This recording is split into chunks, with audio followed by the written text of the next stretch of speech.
आज का अपना टॉपिक है डिफरेंस बिटवीन बातें नहीं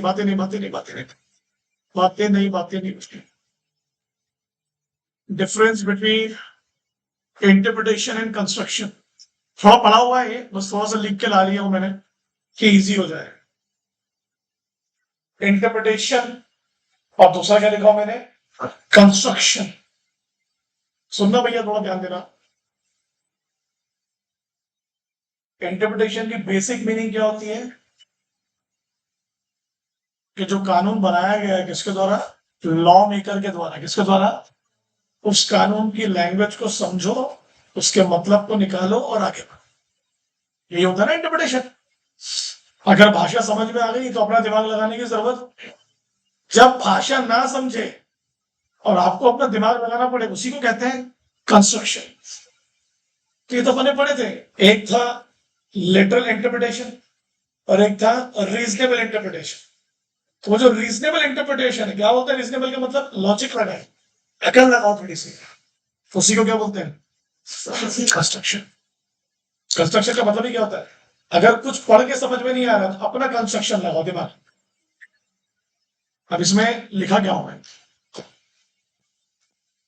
कि इंटरप्रिटेशन मतलब लिटरल इंटरप्रिटेशन, ग्रामेटिकल इंटरप्रिटेशन, यही सब याद नाम थे ना। ग्रामर पढ़ो, ग्रामर की मीनिंग समझो, आगे बढ़ो। Follow the words and the language of law maker. अच्छा, ये इंटरप्रिटेशन करता कौन है? आम आदमी नहीं कर सकता। तेरे को मेरे को तो वैसे ही कुछ नहीं समझेगा। ये किसके लिए है? कोर्ट के लिए। कोर्ट जब लॉ को पढ़े तो वो पढ़ के अगर मीनिंग समझ जाए तो फिर सबसे बेस्ट और क्या चाहिए। और अगर कोर्ट को शब्दों से मदद समझ में नहीं आ रहा तो फिर क्या करना पड़ेगा उनको? लॉजिक लगाना पड़ेगा। क्या लगाना पड़ेगा? Logic. Court seek to ascertain the meaning words and act. दो तीन एग्जांपल है, पढ़ाता हूं। कंस्ट्रक्शन का मतलब क्या होता है? लॉजिकल इंटरप्रिटेशन और रीजनेबल इंटरप्रिटेशन और फंक्शनल इंटरप्रिटेशन। अकल लगाओ, अकल। शब्दों पर मत जाओ, अकल लगाओ। देखो मैं एग्जांपल दूंगा बहुत अच्छा। बहुत सारे रिलीजियस स्थल हैं जहां पर लिखा रहता है कि फोटोग्राफी इज नॉट अलाउड। लिखा है। तो लैंग्वेज पढ़ के क्या समझ में आ रहा था? तो वीडियो ले सकते हैं। लैंग्वेज के हिसाब से रहेंगे तो क्या होगा? फोटो नहीं ले सकते। बट लॉजिक के हिसाब से जाएंगे तो क्या होगा? फोटो और वीडियो दोनों नहीं ले सकते। बराबर है ना? तो वहां अगर आप लिटरल में जाओगे तो मजा नहीं आएगा। तो वहां क्या लगाया आपने? लॉजिक लगाया। लॉजिक थोड़ी अकल लगाई ना अपनी। क्योंकि लैंग्वेज से वो क्लैरिटी, क्योंकि लैंग्वेज क्लियर है, फोटोग्राफी अलाउड नहीं है, मतलब वीडियो मिल सकते हैं ना। एक और एग्जाम, कॉम्प्टीज एक्ट में एक सेक्शन है 105। वो कहता है a proxy, a member can appoint a proxy in the annual general meeting and proxy can speak in the meeting. So proxy cannot speak in the meeting. What does that mean? बोलता proxy से vote करेगा, कुछ कहेगा नहीं। Proxy can vote पर can not speak. सब literal interpretation क्या हो?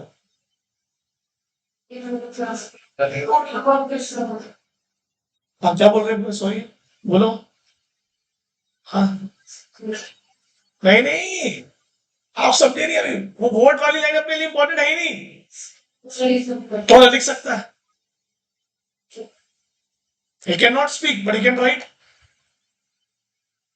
अरे बोलो ना। वहां स्पीक का मतलब क्या है? वो किसी भी प्रकार का कम्युनिकेशन नहीं करेगा। और नॉर्मली स्पीक की डिक्शनरी मीनिंग क्या होती है? बोल। तो हम ग्रामेटिकल वेरिएशन पे गए कि लॉजिकल इंटरप्रिटेशन पे गए? लॉजिक पे गए सर। हम विल मेक, बोलो, हम लेजिस्लेचर की इंटेंशन पे गए, लैंग्वेज पे नहीं। क्या कह रहा है लॉ मेकर? के प्रॉक्सी आएगा, चुपचाप वोट करेगा, कुछ भी वहां लिखेगा, कहेगा।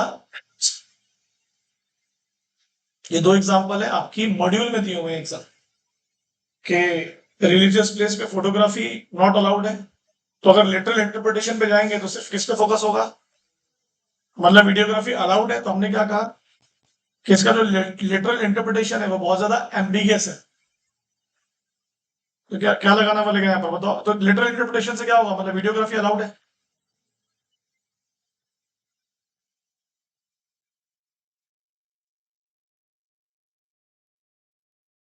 इसको बताओ 105 proxy, no right to speak, logical interpretation क्या बोलेगा?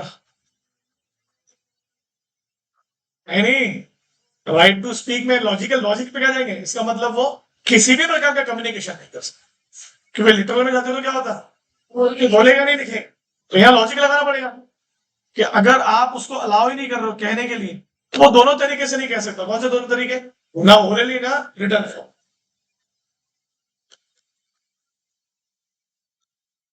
No participation through any medium.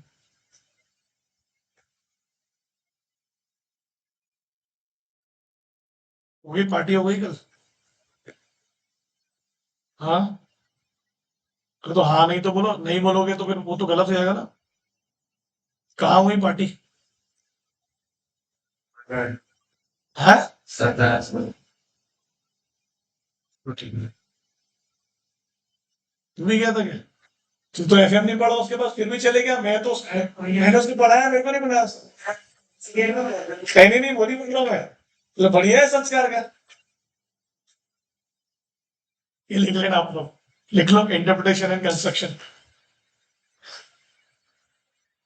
बड़े भारी भारी एग्जाम्पल है यार लॉ में भी।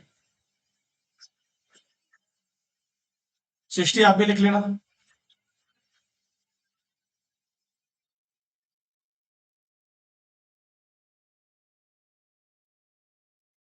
लिटरल इंटरप्रिटेशन, ग्रामेटिकल इंटरप्रिटेशन, इसका नाम है logical interpretation, reasonable and functional interpretation. Follow the words and language of law maker, don't apply the logic, follow the language. बराबर है कि नहीं?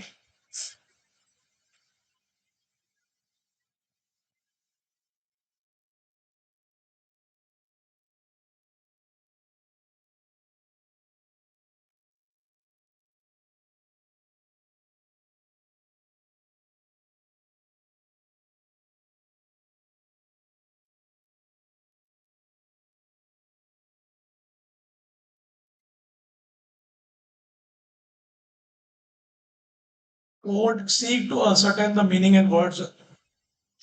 Court seek to ascertain the meaning words in the act. Ascertain का मतलब होता है find out का। Court बोलता है अगर मेरे को मायने समझ में आ जाएंगे तो मैं भी अपना दिमाग क्यों दौड़ाऊं। फिर ये बताता हूं मैं क्या लिखा आपको। अंडरस्टैंड द, बोलो अंडरस्टैंड द इंटेंशन और will of the law maker beyond the words of legislature. What is beyond the words? जो लिखा है उससे ऊपर जाके सोचो, क्योंकि जो लिखा है वो एम्बिगस है।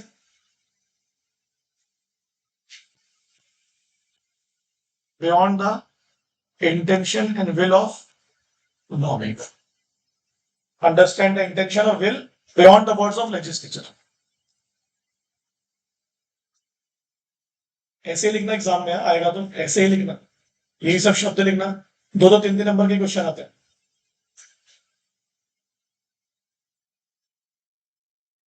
ये डिफरेंस बिटवीन बना के लिखना, मार्क्स मिल जाएंगे पूरे। यहाँ लिखो मैंने अप्लाई द लॉजिक, यहाँ लिखो डोंट अप्लाई द लॉजिक।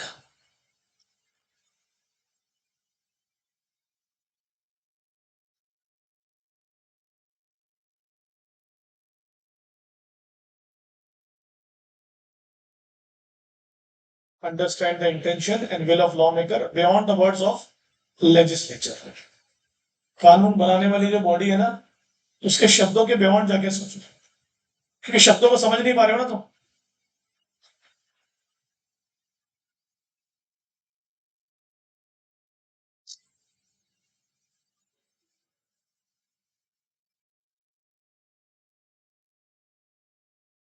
ठीक है, और एक्चुअली ऐसा लिखा है प्रॉक्सी में, he has no right to speak,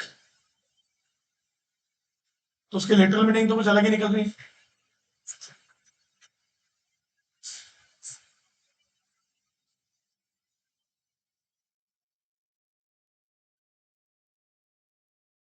ठीक है,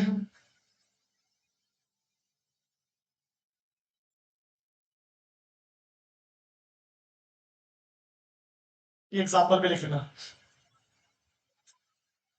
दोनों एग्जाम, रिलीजियस प्लेस वाला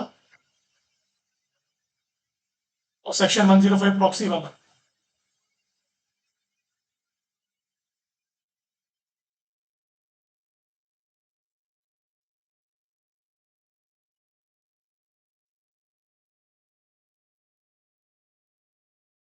को भगत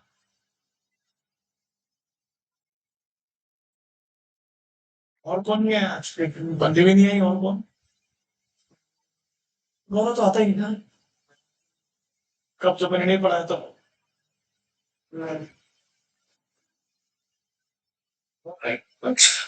और कौन नहीं है यार, मम्मी बहुत बंदी है। अनुष्का वो का है, अनुष्का का है, कौन बताएगा, किससे पूछूं मैं? वीर, घर परिवार के लोगों के बारे में नहीं पता? कहा है वो? ये बताइए, तनुश्री कहा है वो? यार तुम लोग झूठ बोलते हो यार मेरे से, होंगे में आएगा इतना बताओ,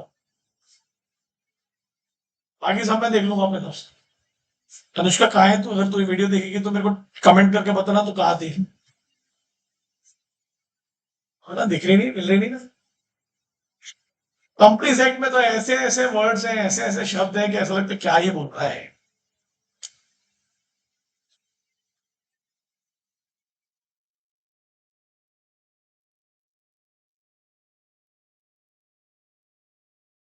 वैसे किसी, अच्छा मैं तुम्हें मजा नहीं बताता, मेरे को कल एक मैसेज आया उमंगदीप का कि मैं 18, 19 और 20 नवंबर को ट्यूशन नहीं आऊंगी, मेरे घर में शादी है। उसके जस्ट नीचे बिल्कुल एक और 12th की लड़की का मैसेज है कि मुझे 18 to 20 मतलब 18, 19, 20 मेरे घर में शादी है, मैं ट्यूशन नहीं है। मैंने दोनों को पूछा क्यों? सुन तो पूरी बात तो सुन। इसने लिखी मेरे मामू की शादी है, तो उसने लिखी मेरे चाचू की शादी है। वो मामू चाचू एक ही आदमी है ना, ठीक है था ना? ये वही अश्विनी थे क्या, 12वीं वाली? और मैं दोनों को आज लिखूंगा, नहीं अलाउ करूंगा। तुम साथ में थे क्या? सही से बोलना। एक साथ मैसेज आ रहे हैं सेकंड्स में बिल्कुल। तो मैं क्या लगाऊं यहाँ पर, हार्मोनियस कंस्ट्रक्शन लगाऊं, मामू मानू के चाचू मानू उसको, या तेरे चाचू है?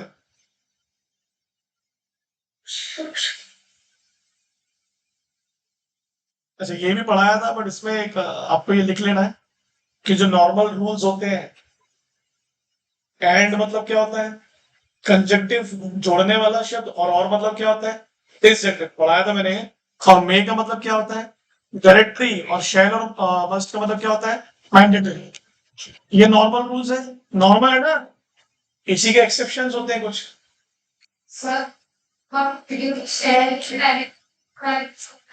इसलिए तो आप बता रहा हूँ, आपका याद था, आपने बोला था तो इसलिए पढ़ा रहा हूँ।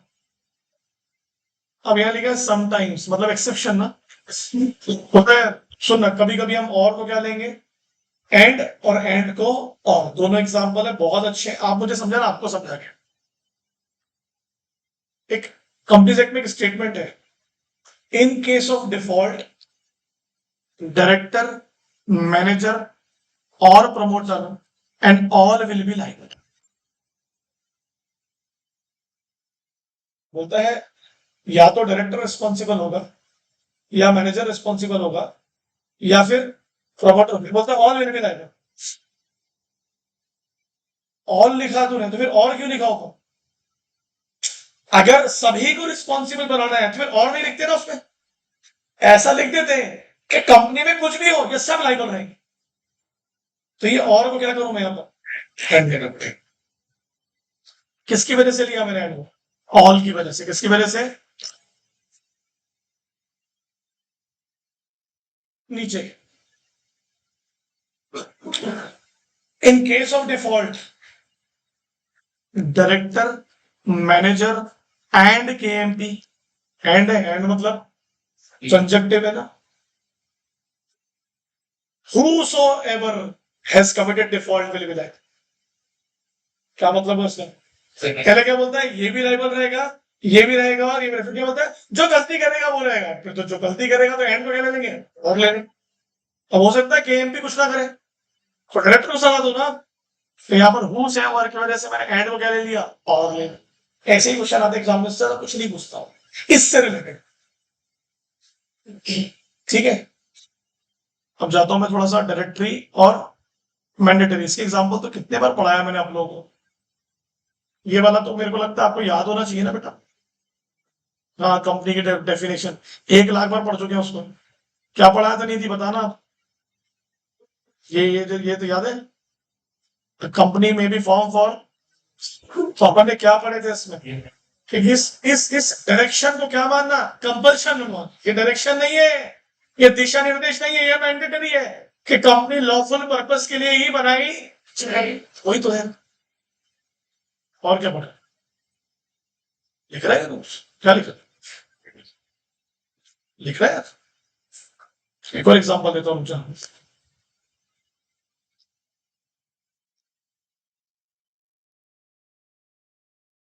पढ़ो यहाँ पर।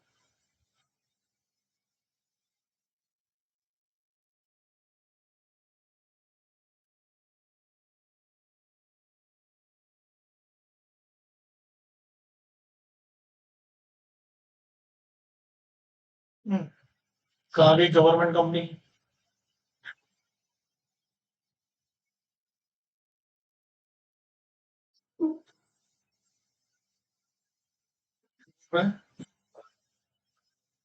फॉरेन में भी रहेगा, मैं गवर्नमेंट कंपनी ढूंढ रहा हूँ। रुक तो जा।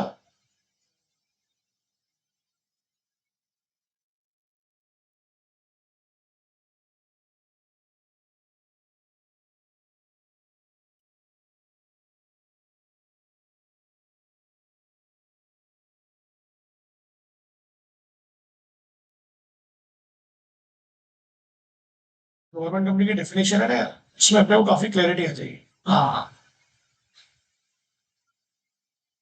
पढ़ो डेफिनेशन क्या लिखा। बोलती गवर्नमेंट कंपनी वो कहलाएगी जिसमें सरकार का 51% पैसा लगा है। सही है ना, कम से कम 51%। और क्या लिखा है यहाँ पर, एंड वो भी कंपनी आएगी जो गवर्नमेंट कंपनी की। दोनों कैसे हो सकता है, कोई भी एक चीज होगी ना एक बार में। या तो हमारा कितना पैसा लगा होगा तुम पे, या फिर तुम हमारी सब्सिडी की सब्सिडी होगी, या फिर हमारी सब्सिडी होगी। अपन ने क्या पढ़े थे, अगर गवर्नमेंट कंपनी की कोई सब्सिडरी है तो वो भी क्या कहलाती है, गवर्नमेंट। गवर्नमेंट कंपनी होती नहीं है, ऐसा कहलाने लगती है। तो ये एंड नहीं होना चाहिए ना। ये दो तरीके हैं गवर्नमेंट कंपनी बनाने के। पहला तरीका क्या है, 51% पैसा लगा दो। दूसरा क्या है, उसको अपनी सब्सिडी तो और होना चाहिए था। क्या एंड होना चाहिए बोलो। क्या ये दोनों तरीके एक साथ आ सकते हैं क्या, सोचो आप। सर अगर 51% हो गया तो सब्सिडी भी हो गई ना, नहीं, मेरे को गवर्नमेंट कंपनी है ना, उसको डायरेक्ट क्या बोलेंगे, गवर्नमेंट कंपनी बोलेंगे। तो सब्सिडी बोलेंगे नहीं। जैसे मान लो किसी कंपनी में सरकार का 50.5 पैसा डीम टू भी है गवर्नमेंट कंपनी। तो यहाँ एंड को हम लोग क्या कंसिडर कर सकते हैं, और ले सकते, ये भी एक तरीका है और ये भी एक तरीका।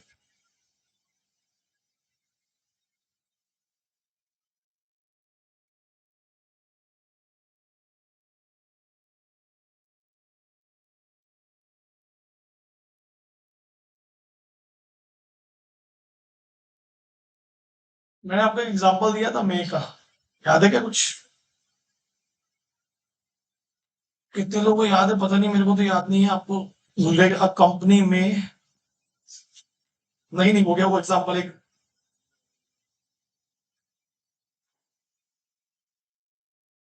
File returns at the end of, बोलो बताया था कुछ इसमें। आगे अगर क्या लिखा है, पनिश्ड। तो बताओ ये मे को हमने क्या ले लिया, शेयर ले लिया। क्या ले लिया, शेयर। अब मेरा एक सवाल है, ये मे वहां लिखा क्यों। वो बोल रहे कंपनी के अलावा भी और बहुत सारी बॉडी कॉर्पोरेट हो सकती हैं जो एनुअल रिटर्न्स को फाइल कंपनी तो करेगी. So that may is not for financial statement, it is for the company and other entities. But हमको लॉजिक लगाना पड़ा ना थोड़ा सा. अरे बोलो, यहाँ आपने मेरे को क्या लिया? Shall considering. क्या कर लिया? Shall considering. तो ये भी आपको याद रखना है, नॉर्मल रूल्स और उसके एक्सेप्शंस. एग्जाम में बहुत आते हैं सब क्वेश्चंस. लिखा है क्या आपके पास? तो लिख लो.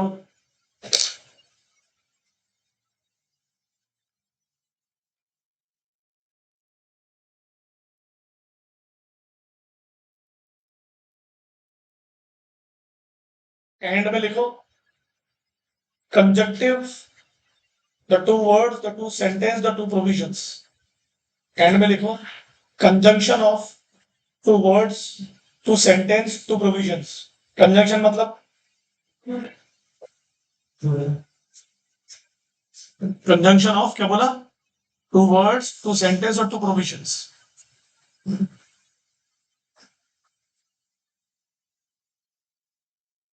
अब और में क्या लिखोगे?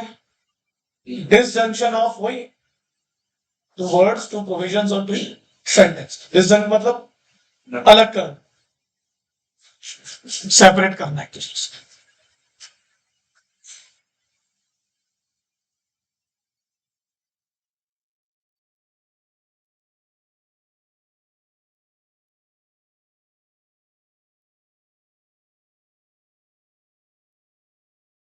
लिख लो, लिख लो.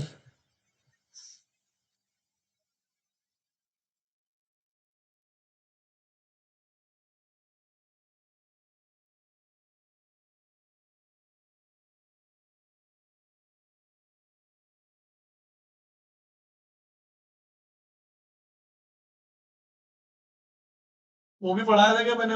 इंक्लूसिव डेफिनेशन और एग्जॉस्टिव डेफिनेशन. क्या होता है इंक्लूसिव डेफिनेशन का मतलब?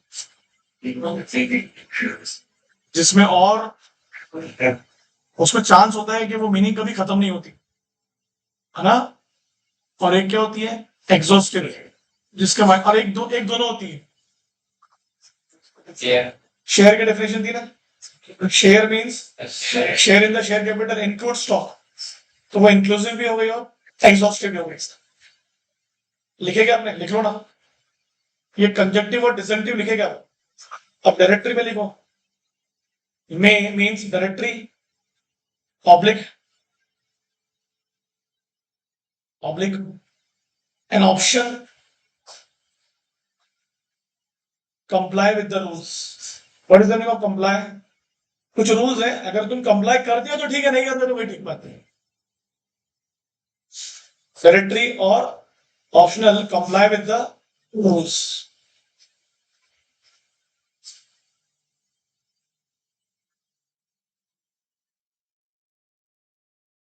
ठीक है. शैल और मस्ट में क्या लिखोगे? Mandatory to comply the rules. सही है. Mandatory to comply the rules framed by the authority. Mandatory to comply the rules framed by the authority.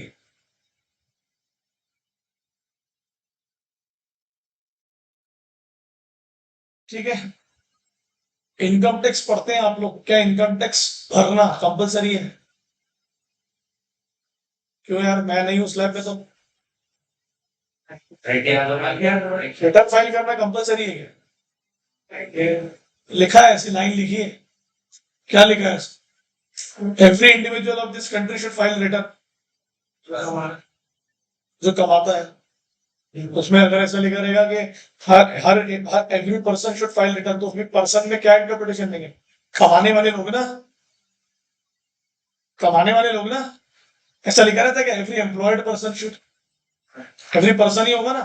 तो वो पर्सन का तुम लोग इंटरप्रिटेशन क्या करते हो? एम्प्लॉयड अनएम्प्लॉयड के, वो तो तुम्हारी एक अलग ही डेफिनेशन है उसमें जाके. वो जो उसमें एक्स है फॉर कोऑपरेटिव, वो सब आएगा ना फॉरेन एंटिटीज.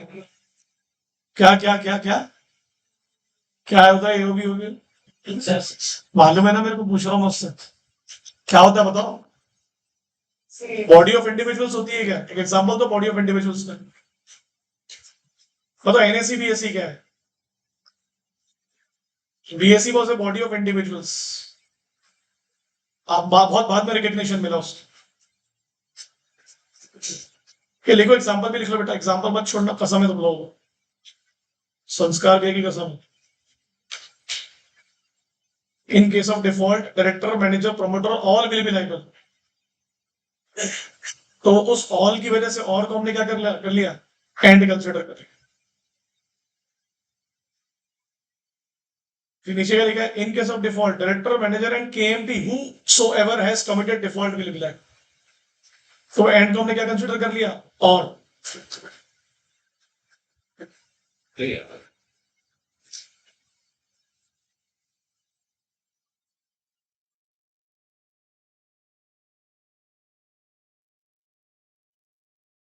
इधर क्या लिखा मैंने, अ कंपनी में file return at the end of financial year if not punished. तो यहां मे को क्या लेंगे, शेल। लिखो, उसमें लिखा था, एक्सप्लेनेशन लिखा था, पहले लिखो, मैं लिखाता हूं।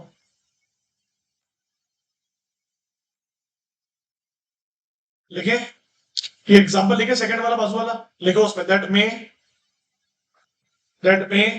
Should be considered, that may should be considered as shall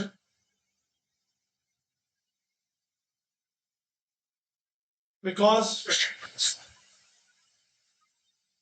apart from company other entities may also file returns. Okay,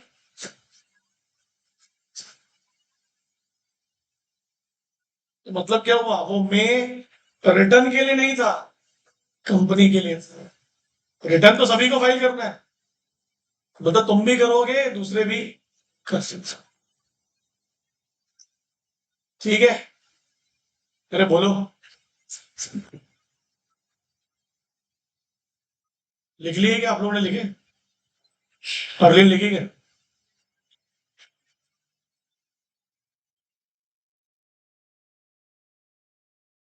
example लिख रहे हो ना तुम लोग, एग्जाम्पल मत छोड़ना भाई, रिक्वेस्ट है। आ जाओ नेक्स्ट, हेडिंग दो, हेडिंग दो अपनी कॉपी में, इंस्ट्रूमेंट एंड डीड। क्या बोला मैंने, इंस्ट्रूमेंट एंड डीड, छोटा सा ही है, ज्यादा बड़ा नहीं है, आधा पेज लगेगा, देखो कहीं बनाओ जुगाड़, हाँ आ जाएगा, और उसको यूज करना उस पेज से। बोला ना स्टिकी नोट यूज करो, बीच में पेजेस है वो यूज करो। बहुत बड़े नोट बनाएंगे ना इसके, तो दिक्कत होगी, छोटे छोटा बड़ा याद रहना इसका। डॉक्यूमेंट तो पढ़ लिए थे अपन लोगों ने, क्या होता है डॉक्यूमेंट का मतलब, ऐसा रिकॉर्ड जो एविडेंस की तरह कहीं यूज, चार तरीके से बनता है डॉक्यूमेंट। क्या था, मैटर रिकॉर्ड किया जाना चाहिए, मीन्स के थ्रू होना चाहिए, उसमें कोई सब्सटेंस होना चाहिए, और ठीक है, इंटेंशन, आपका इरादा आपको शो करना पड़ेगा, आपने रिकॉर्ड क्यों किया। अभी एक एग्जांपल पे ध्यान देना, एक्स ने वाई से उसकी कार खरीदा और बोला मैं आपको इसके 2 लाख रुपए दूंगा। कितने रुपए, तो एक्स और वाई के बीच में क्या बना है, एग्रीमेंट। अरे बोलो यार, बिल्कुल ऑफर है, एक्सेप्टेंस, सही से बोलना आप। क्या इस एग्रीमेंट में एक्स और वाई के राइट्स हैं, मतलब एक्स का राइट क्या है कि जब मैं पैसे दूं तो मुझे, और वाई का क्या है, जब मैं कार दूं तो मुझे पैसे। तो एक ऐसा लीगल डॉक्यूमेंट है जिसमें किसका ट्रांसफर हो रहा है, राइट्स, आदान प्रदान किसका हो रहा है, राइट्स। एक्स को अधिकार मिल गया कि कार चलाओ तुम्हारी हो गई, और वाई को अधिकार मिल गया कि पैसे तुम्हारे, जो करना कर। तो इस, ध्यान देना, इस डॉक्यूमेंट को जिसमें क्या ट्रांसफर किया हमने, उसको भी हम क्या बोलते हैं, इंस्ट्रूमेंट। क्या बोलते हैं, तो इसको ऐसा पढ़ना, इंस्ट्रूमेंट इज ए, बोलो, legal document which conferred rights to the parties. यो पहला एग्जाम्पल। बताइए, कंपनी से एक्स ने शेयर खरीदा, कंपनी ने उसको दी शेयर सर्टिफिकेट, सही है, ध्यान देना बहुत इंपॉर्टेंट है। कंपनी ने क्या दी उसको, शेयर सर्टिफिकेट मिलने, शेयर सर्टिफिकेट एक कागज का टुकड़ा है, तो उस कागज के टुकड़े के साथ बहुत सारे राइट्स भी आते हैं। जैसे कि वो शेयर्स को ट्रांसफर कर सकता है, मीटिंग में जा सकता है, बताए ना, डिविडेंड ले सकता है। तो जल्दी बताइए, ये शेयर सर्टिफिकेट भी क्या है? इंस्ट्रूमेंट है। रिपीट करना मेरे साथ, ये एक ऐसा इंस्ट्रूमेंट है जिसको हम क्या बोलेंगे बताइए? लीगल डॉक्यूमेंट, जो क्या कन्फर्ट कर रहा है यहाँ पर? राइट्स कंफर्म कर रहा है कि आप तुम ये सब कर सकते हो।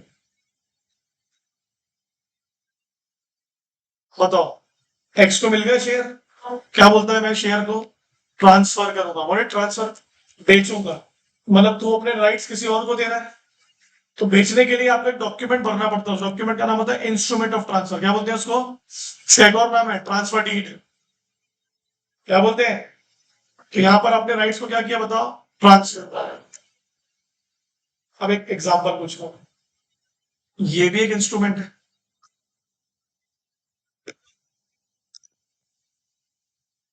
क्योंकि कौन सा डॉक्यूमेंट है? लीगल डॉक्यूमेंट है, काय में है? राइटिंग में है। क्या ट्रांसफर कर रहा है? राइट्स। सुनना पूरी बात है।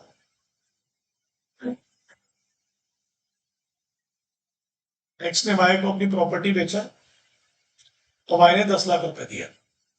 क्या बनाया इन दोनों ने मिलके? Sale deed. क्या बनाया? प्रॉपर्टी बेचा मतलब अपनी प्रॉपर्टी के राइट्स ट्रांसफर कर दिया। सोगा में पढ़े हो ना?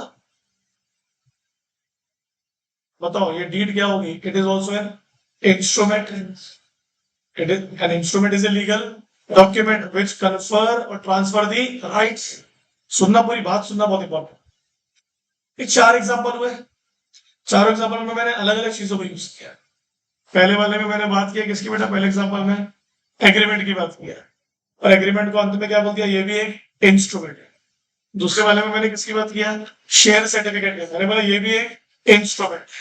ट्रांसफर ऑफ शेयर में किसकी बात किया? Instrument of transfer oblique transfer deed की। मैंने बोला ये भी एक इंस्ट्रूमेंट। आखिरी वाले में किसकी बात किया? सेल डीड की। मैंने क्या बोला? ये भी एक इंस्ट्रूमेंट। तो इंस्ट्रूमेंट हर जगह कॉमन है। इंस्ट्रूमेंट की मीनिंग क्या होती है? बोलो, लीगल डॉक्यूमेंट। क्या होती है? एक जो राइट्स को ट्रांसफर कर रहा है, राइट्स को कंफर्म कर रहा है, या राइट्स दे रहा है, तो मेरे राइट्स है। सुनना, पूरी बात सुनना। तो ये 4 एग्जाम्पल है। ये 4 एग्जाम्पल के बाद डेफिनेशन बताओ, समझ रही क्या? Instrument is a formal legal document which create और कंफर्म अ राइट और ए फैक्ट। अरे बोलो ना, मैंने अपने शेयर तेरे को बेच दिया, ये फैक्ट कैसे कंफर्म होगा? जब मैं एक डॉक्यूमेंट दिखाऊंगा।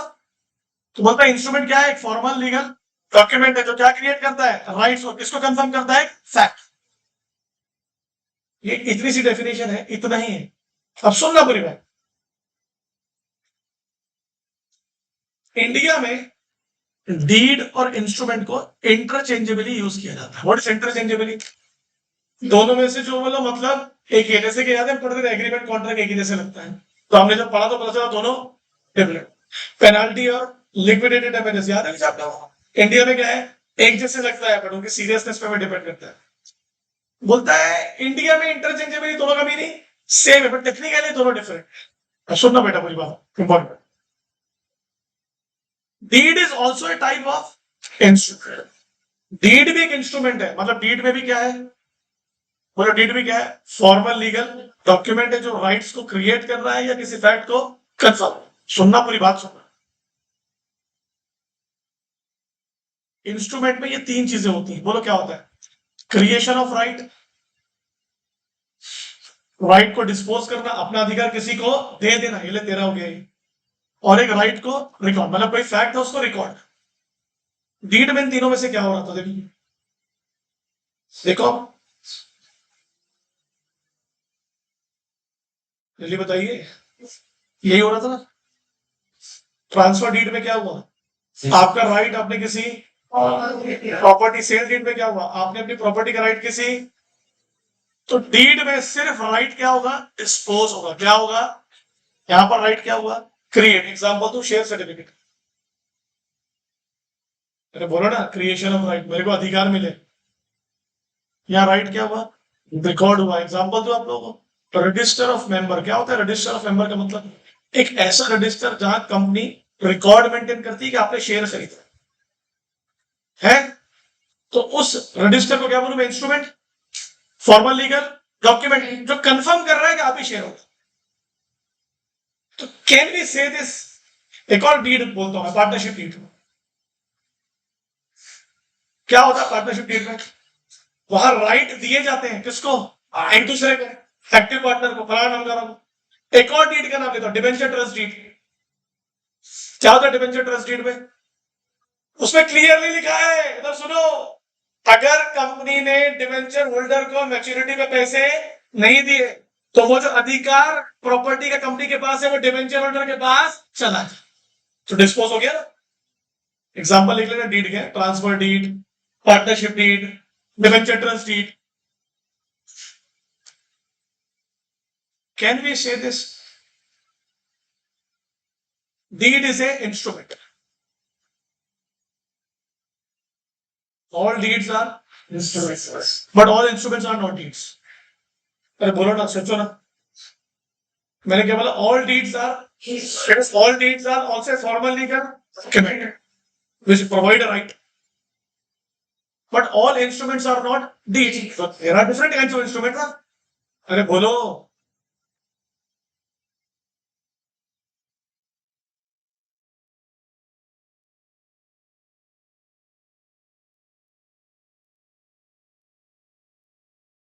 instrument. Why? Because it is also a legal, formal, बोलो बेटा, document which creates some kind of right. All deeds are instrument, but बोलो, but not all.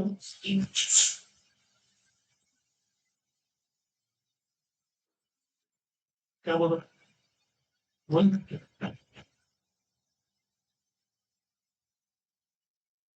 डिस्पोज का मतलब होता है अपने अधिकार किसी और को दे देना। किसको देते हैं? मतलब पार्टनरशिप में पूरे अधिकार, एक्टिव पार्टनर में सबसे ज्यादा अधिकार उसी के पास होता है। तो वो अधिकार कैसे दिए? मुंह से दिए कि डीड के थ्रू दिए? तो अगर कल वो अधिकार उससे ले लेंगे तो डीड लेके खड़े हो जाएगा। डीड लेके खड़े हो जाएगा, बोलेगा देखो ये अधिकार मुझे डिस्पोज कर दिएगा। बोलो, एग्जाम में डायरेक्ट पूछेगा कि इंस्ट्रूमेंट का मतलब क्या होता है, तो ये लिख के आना है। फिर वो बोलेगा डीड क्या है, तो तुम क्या बोलोगे? डीड भी एक इंस्ट्रूमेंट ही है, सिर्फ फर्क क्या है? बोलो, डीड सिर्फ क्या देता है? राइट्स को डिस्पोज करता है, ना क्रिएट करता है, ना रिकॉर्ड। अरे बोलो ना। So that is why all deeds are instruments, but all instruments are not deed. For example share certificate क्या है? इंस्ट्रूमेंट है बट डीड नहीं है। अरे बोलो ना। आपने किसी एग्जांपल दे रहा हूं, आपने किसी की दुकान किराए पे ली, उस पर रेंट एग्रीमेंट बनता है। क्या होगा रेंट एग्रीमेंट? दुकान तो उसी की है आज भी, हमको तो मिली है बस किराए पे। क्या होगा? इंस्ट्रूमेंट है, it is a legal formal document. मतलब इन तीनों में से काय में आएगा? उसने अपनी दुकान यूज करने का अधिकार आपको कुछ समय के लिए दिया है, ये हो सकता है ना। और उसी बात को क्या कर लिया उसने? रिकॉर्ड। क्या अपना अधिकार डिस्पोज कर दिया? नहीं नहीं, कभी भी ले लेगा वापस। ठीक है, अरे बोलो, लिख लो पूरा। सबसे पहले लिखो डेफिनेशन इंस्ट्रूमेंट, इसको लगाना उमंग दी।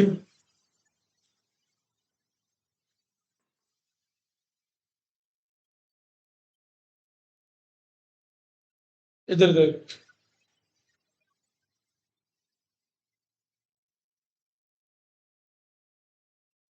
क्या कर लिए? अच्छा, तुम्हारा आधार कार्ड कहाँ में आएगा? चलो कौन बताएगा मुझे, मजा आएगा। किसी में भी वो डॉक्यूमेंट में आएगा, ना वो इंस्ट्रूमेंट है ना वो डीड है। आधार कार्ड क्या करेगा? किसको देने वाला है? किसी को, उसको देके कोई राइट क्रिएट करेगा किसी का? वो क्या है? सिर्फ एक डॉक्यूमेंट है, वो आधार है कि तुम यहाँ के रहे निवासी हो। Instrument is a formal legal document that create a right or confirm a fact. लेकिन हाँ, किसने मना किया? क्रिएट का मतलब ये होता है कि आपने अपने अधिकार किसी और के लिए क्रिएट किए। वहां तो पार्टनरशिप में वो खुद ही डिसाइड करते हैं। कि आज से तू सब कुछ करेगा। क्या डिवेंचर ट्रस्ट डीड क्या बोलती है? अगर कंपनी की प्रॉपर्टी, अगर कंपनी ने लोन नहीं दिया तो ये प्रॉपर्टी आपकी हो जाएगी। तो आपकी हो जाएगी का मतलब क्या है? आपको जो करना है करो। तो बताओ ना कौन सा पॉइंट आएगा? डिस्पोजल। ट्रांसफर डीड का मतलब क्या होता है? अब ये शेयर मेरे नहीं है, ये आपके हो चुके हैं। तो तू मेरे लिए राइट वाइट क्रिएट नहीं कर रहा है, तू अपने राइट मुझे दे दे रहा है भाई साहब। अच्छा एक सवाल बताओ, माइनर शेयर खरीद सकता है क्या? नहीं खरीद सकता है, बट थ्रू देयर गार्जियन। उसका राइट क्या होता है? वो बेनिफिशियरी हो सकता है। तो जल्दी बता काय में होगा? नहीं अभी डिस्पोज नहीं हुआ ना। क्रिएट अ राइट के जा बैंक से पैसे ले लेना, तेरे को मिल सकते हैं। तू क्या है अभी? एक बेनिफिशियरी। 18 साल का हुआ, ट्रांसफर डेट बना दिया। कौन है? जूनियर्स। बड़े खतरनाक जूनियर हो तुम्हारे। अभी फोड़ा हूं मैंने कुछ 4-5 लड़कियों की कल।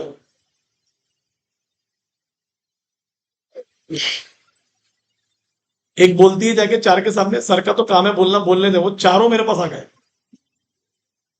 क्योंकि एक दिन पहले मैंने बोला सर का काम है बोलना, बिल्कुल सही बात है, मेरा काम है बोलना। बोला मैं अपना काम कर रहा हूं, तू कब करेगी? तेरा काम है पढ़ना। मैं तो अपना काम कर रहा हूं, तूने प्रूफ कर दी बोल के। बहुत खतरनाक बच्चे, बहुत।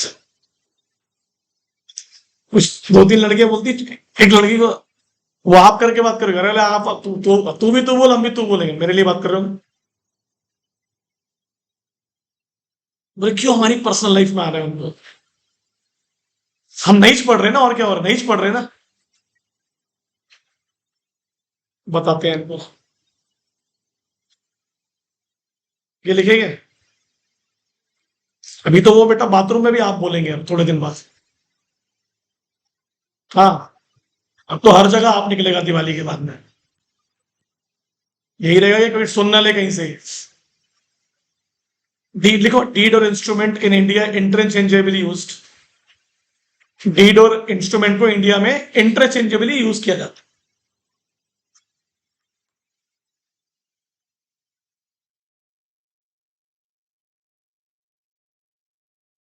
अच्छा आपने कहीं से सामान खरीदा, उसने आपको रिसिप्ट दिया, कहाँ में आएगा वो? डॉक्यूमेंट है। कोई राइट वाइट ट्रांसफर का क्या लेना, ऐसा होगा? वो रिसिप्ट, रिसिप्ट डॉक्यूमेंट है, बट जो गाड़ी खरीदा तो उसके तो कागजात होंगे ना, वो गाय में आएगा, इंस्ट्रूमेंट में आना चाहिए ना। वो राइट कंफर्म कर रहा है ना आपका। लिखेगा आपने, डीड और instrument in India interchangeably used, but technically deed is a type of instrument. तो यहां नैरोअर कौन हुआ और वाइडर कौन हुआ? इंस्ट्रूमेंट वाइडर है बहुत।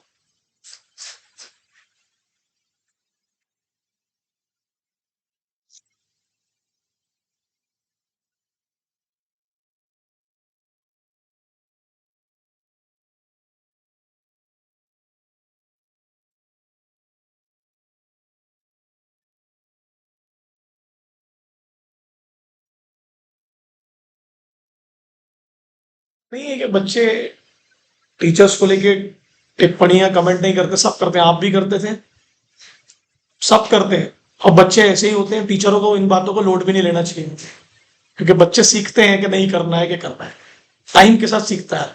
और आपकी क्लास में काफी लोगों ने अच्छी चीजें सीखी भी है। मैं मोदी को देखता हूँ, मेरे को बहुत अच्छा लगता है कि जा वो है। और काफी अच्छा लगता है कि वो मुझे समय समय में मैसेज करते रहता है, क्योंकि मोदी के जो सोच विचार थे वो मुझे पता था 11th-12th में क्या है। पर उसको अभी देखता हूँ तो बढ़िया है यार, अच्छी लाइफ जी रहा है। सरल लाइफ जो होती है ना, जो एक आम लड़के या लड़की को जीनी चाहिए, वो कर रहा है। और आप सब भी अच्छा ही करेंगे। दिक्कत ये है, बच्चे बोलेंगे, बच्चों की आदत है। दिक्कत ये हो रही है कि उसकी तादाद बढ़ते जा रही है।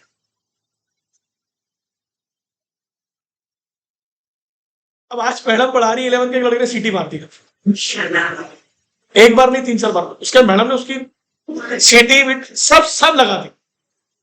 कहीं का नहीं रहा वो आप कहीं सीटी नहीं मारे, वो अपनी बीवी को भी सीटी नहीं मारेगा, ये कंफर्म है। नहीं बात ये नहीं, कितनी खराब बात है तू सोच रहा, इसको तू अगर थोड़ा सा दिमाग से देखेगी तो क्या होगा। मैं क्लास में गया, मैंने सिर्फ एक ही चीज बोला, मैडम बोले देखो ये क्या हो रहा है क्लास में। मैंने एक ही चीज बोला, मैंने बोला बच्चा वही करता है जो घर में करता है। अच्छा ट्यूशन में वही करेगा जो घर में करेगा। तो हो सकता है कि ये घर में भी अपने उसको तकलीफ हुई होगी लड़के को बहुत कि ये क्या बोल दिया, उसको बुरा लगा होगा। मैंने बोला मैं चाहता हूँ इधर को बुरा लगे, क्योंकि ठीक है सीटी मारना मस्ती में होता है यहाँ पे 4-5 बार। और मैडम ने आदत भी शायद इसलिए थी कि पता ही नहीं कौन है, होता रहता तो मैडम उतना लोड नहीं लेती कि ठीक है तू सामने से कर रहा है। और बच्चों की हिम्मत देखो, अब 11th में हैं और सीटी मार रहे हैं, लिखो इंस्ट्रूमेंट में नीचे creation of right, disposition of right और रिकॉर्ड ऑफ राइट या राइट रिकॉर्ड जो भी लिख सकते हो। इंस्ट्रूमेंट के नीचे लिखना इंस्ट्रूमेंट 3 अधिकार क्रिएट करता है। कौन कौन से? राइट को क्रिएट करता है, राइट को ट्रांसफर करता है और राइट को रिकॉर्ड करता है।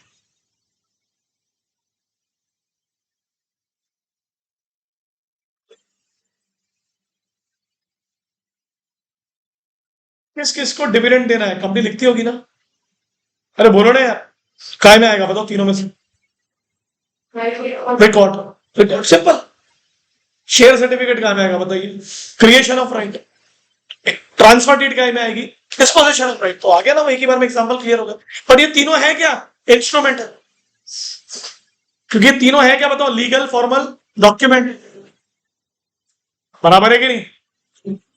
और अगर इसी डॉक्यूमेंट को हमने कहीं किसी पर्पस के लिए यूज कर लिया तो फिर वो डॉक्यूमेंट की डिफिनेशन है सब्सटेंस। ठीक है, अब ये लिख लो, all deeds are instrument but all, क्या लिखा सॉरी मैंने, but not all instruments are deeds. All deeds are instrument but not all instruments are deeds.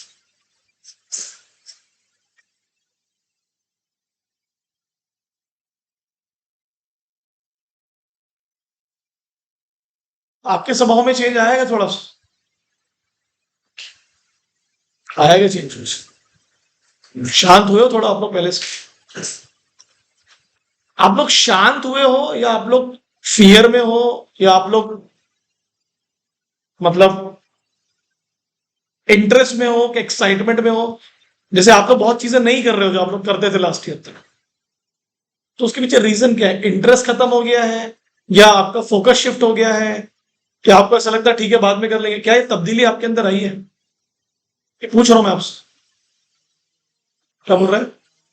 उसका रीजन होता है ना, जब आदमी को लगता है कि फिलहाल ये, मतलब जब आप फोकस होते हो ना कि पढ़ाई आपके लिए इंपॉर्टेंट है, तो बाकी सब सेकेंडरी लिखना है। Effect is the fact. आपके अंदर अभी वो एक्साइटमेंट नहीं रहेगा चीजों को लेके, क्योंकि आपका एक्साइटमेंट शिफ्ट है। वो जाएगा, वो धीरे धीरे जाएगा। शांत भी हो गए हैं, फालतू की बातें कम करते हैं। अभी मैं कार्तिक गुप्ता के पोस्ट देखता हूं इंस्टाग्राम के, एक नंबर पोस्ट है,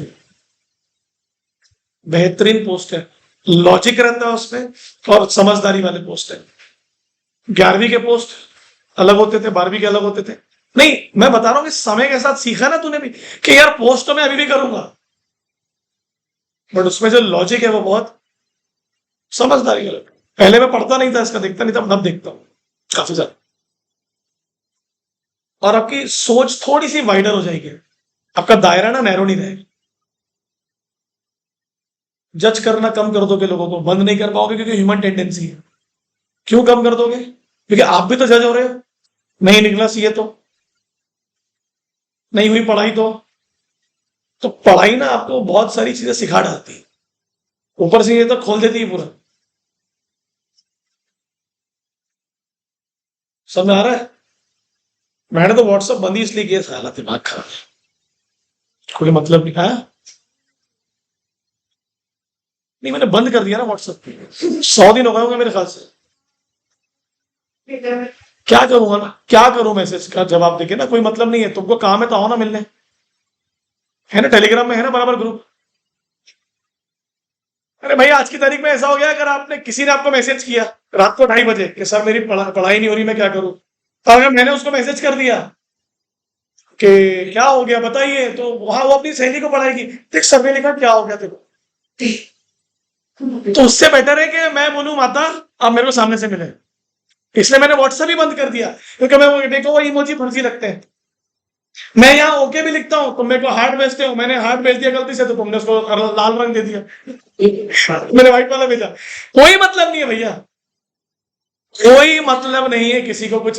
इसलिए मेरे को बहुत सारे पेरेंट्स के फोन आते हैं, आप व्हाट्सएप पे नहीं हो, हमको प्रॉब्लम हो रही है, आके मिल।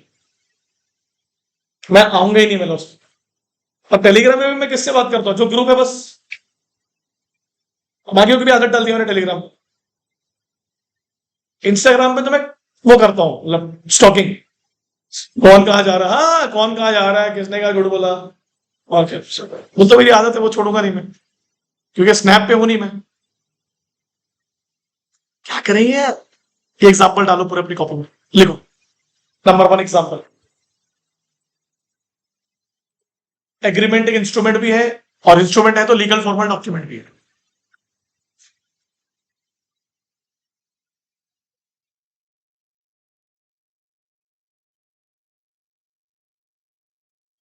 तो यहाँ राइट्स क्या हुए, क्रिएट हो, creation of.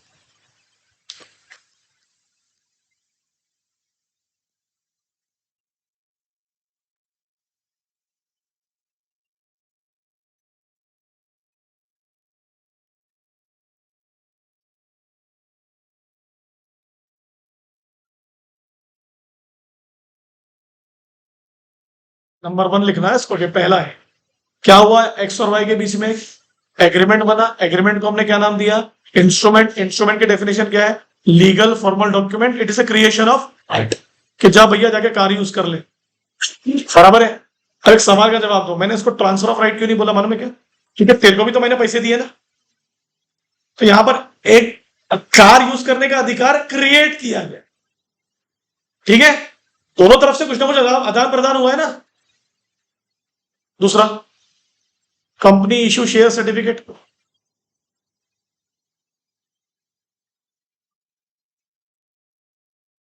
Company issue share certificate.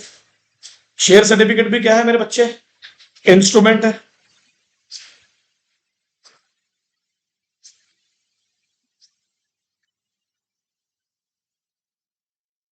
Confirm the rights of x, company ने क्या कंफर्म कर दी कि तुम ही हमारे शेयर होल्डर हो, क्या इशू करके, शेयर सर्टिफिकेट। कंफर्म कर दी ना, कंपनी ने अपने अधिकार थोड़ी ना तुमको दी, वो तुम्हारे अधिकार तुमको दी, उसके थोड़ी ना अधिकार थे, तुम्हारे अधिकार तुमको देके कंफर्म कर दी कि तुम ही हो हमारे शेयर।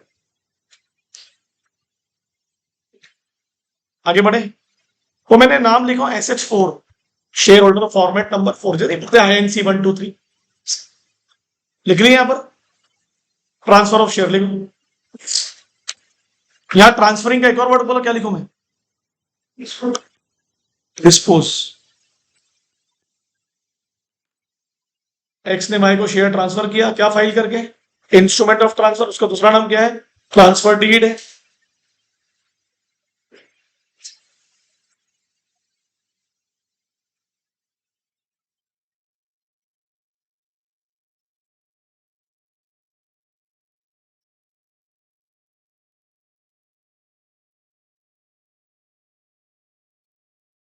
ठीक है,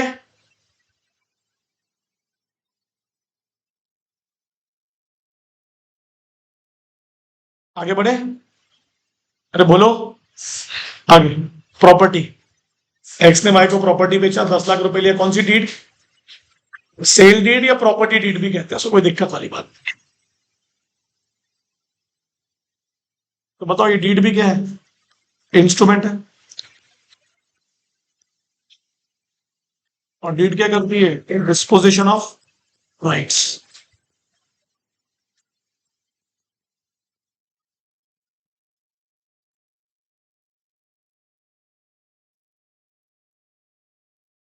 कहाँ है शादी, कहाँ है, बूंदिया में है, तो बुलाओ ना। खाना बोल रही है, अरे कल बड़ी मजा आई, कल एक कहीं फंक्शन होगा, तो किसी के घर पे फंक्शन होगा, तो वो लड़का मेरे को रास्ते में मिला, मनोहर चौक पे। तो मैं मेरे को देख के रुकी, अरे बोले सर गलती हुई, बोले क्या, बोले मैंने आपको इनवाइट नहीं किया, चलो ना, बोले आधे घंटे फंक्शन, बोले प्लीज आ रहा, आता हूँ उसका दिल नहीं तोड़ा मैंने, उसको मना नहीं किया वहां, ना मेरे को बुरा लगा, ठीक है भूल गया होगा, बिजी है ना बच्चे।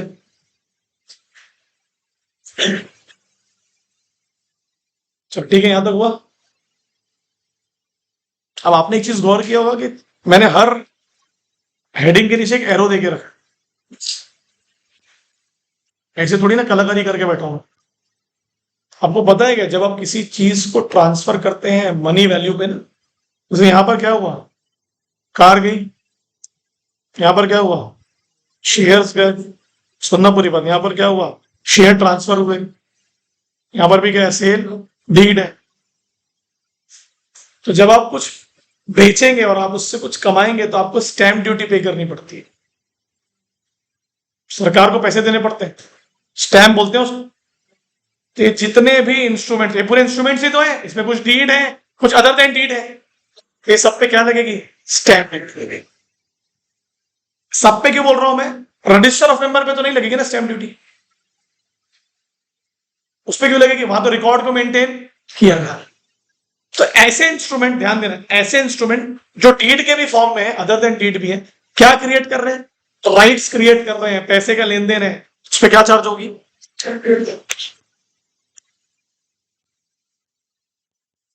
हर जगह पर वो लिख दिया मैंने, हर इंस्ट्रूमेंट पे नहीं लगती है, बट काफी इंस्ट्रूमेंट पे लगती है।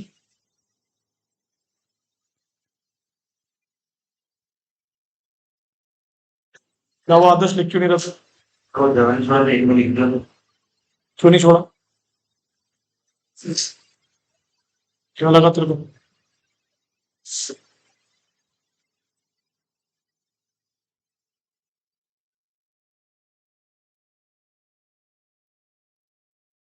पता ना, मैं ये तो सब पढ़ के हो गया आपको।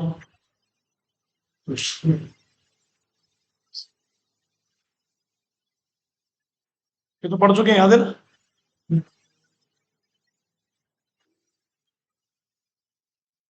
एक सेकंड, मैं वही देख रहा हूँ कहाँ लिखा है। ये हो गया अपना।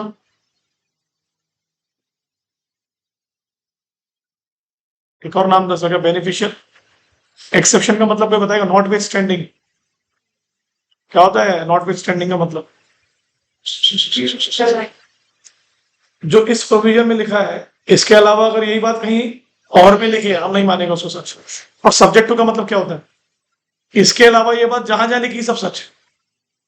कई जगह पे ऐसा लिखा रहता है।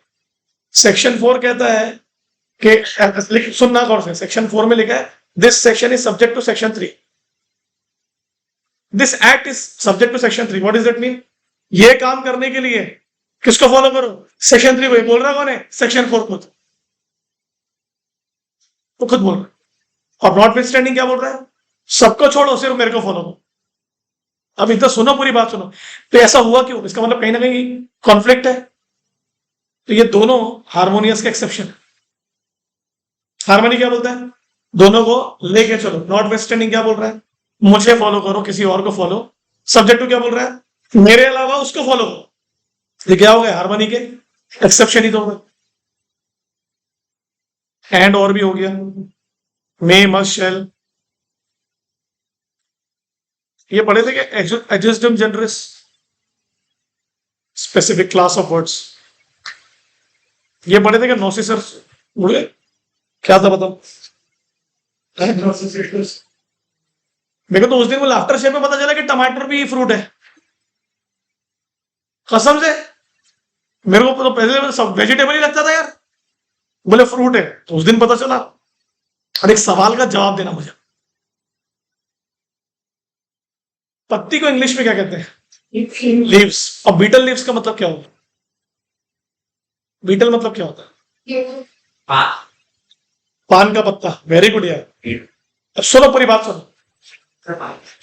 पान के पत्ते को तुम कभी सब्जी बोल सकते हो क्या, सुनना पूरी बात है, इधर सुन, पूरी बात सुनो। मालूम उसकी बॉटनिकल मीनिंग क्या है, मतलब बायोलॉजी में, या उसकी टेक्निकल मीनिंग क्या है, कि betel leaves is also a vegetable. क्या है, बीटल लीव्स आल्सो है। कब खाए इसकी सब्जी, सुनना पूरी बात। तो बोलता है ग्रामेटिकल मीनिंग में गए तो कुछ समझा नहीं। तो लॉ बोलता है जब किसी शब्द की ग्रामेटिकल मीनिंग आपकी सोच को नैरो कर दे, एम्बिगस कर दे, तो उसकी पॉपुलर मीनिंग में जाना। अब व्हाट इज पॉपुलर मीनिंग, कि भाई हम पत्ते को सब्जी नहीं, हम नहीं लेंगे उसको। That is popular meaning. What is popular meaning? जो आमतौर पर लोग बोलते हैं, जो बोलचाल में यूज करते हैं। ये लिखा है ना, क्या लिखा है? Fresh orange juice is not a fruit juice. Why? अरे आप बताओ, आप बताओगे।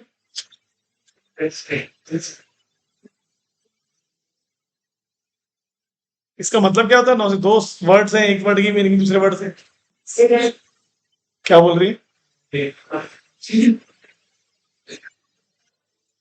अरे गधे कहीं के, बताओ ना। Fresh orange juice is not a fruit juice, what is it mean? क्या बोल रहा है? बोल बोल बोल बोल। चलिए नीचे पढ़ो। जूस गधे हो गया तुम लोग। ये पढ़ो, पढ़ो एग्जाम्पल पढ़ो, क्या लिखा है? While dealing with a purchase tax act which use the expression manufactured beverages, beverages समझता है, जूस और इसके एक साथ है। आगे पढ़ो, इंक्लूडिंग एंड बॉटल वाटर्स और सिरप। वो आते हैं, सिरप्स भी आते हैं पीए। सुनना, पूरी बात सुनना। क्या क्या लिया उसने? फ्रूट जूसेस लिया, बॉटल वाटर लिया और सिरप लिया। उस पर टैक्स लगेगा बोलता है। मैंने ये बेवरेजेस में। अब आराम से पढ़ो इसको, क्या लिखा। It was held that description as occur therein should be construed in the context of preceding word. What is preceding word? और preceding word और है क्या उसके? क्या बोल रहा है? वही है। तो फ्रूट जूस की मीनिंग, फ्रूट जूस का मतलब क्या, वो नहीं समझेगा ना। तो इसलिए बोलता है अगर सिर्फ इसको पढ़ोगे तो दिक्कत होगी। इसकी मीनिंग किससे निकालोगे आप? जो इसका, उसका रीजन बताता हूं मैं आप लोगों को। रीजन बताता हूं मैं, just giving an example. Her fruit के जूस पर टैक्स नहीं, क्योंकि कल तो पता चला कि टोमेटो भी फ्रूट है। लॉ बोल रहा है कौन से फ्रूट के जूस पे क्या लगाना है। ये डिपेंड करता है कि उस जूस के नाम के आगे कौन से फ्रूट का नाम है। बहुत सारे जूसेस है जिसके जो बहुत सारे फ्रूट है जिसके बेवरेजेस नहीं बनते। बताओ बोला एक एग्जाम्पल। टोमेटो का तो नहीं बनता, क्योंकि आज पता चला ना, नहीं बनता ना। और बताओ ना कोई ऐसा फ्रूट का नाम जिसके नहीं बनते बेवरेजेस, जूसेस।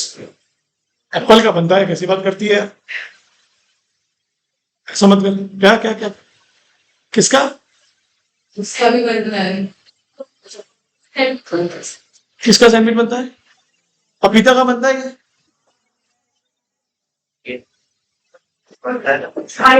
बेवरेज बनते हैं, बेवरेज नहीं ना। हाँ बनता है भाई, सबके ड्रैगन फ्रूट का ही बनता है। बाद में जाए, हो गया लेना देना भाई, वो भी लेना देना नहीं।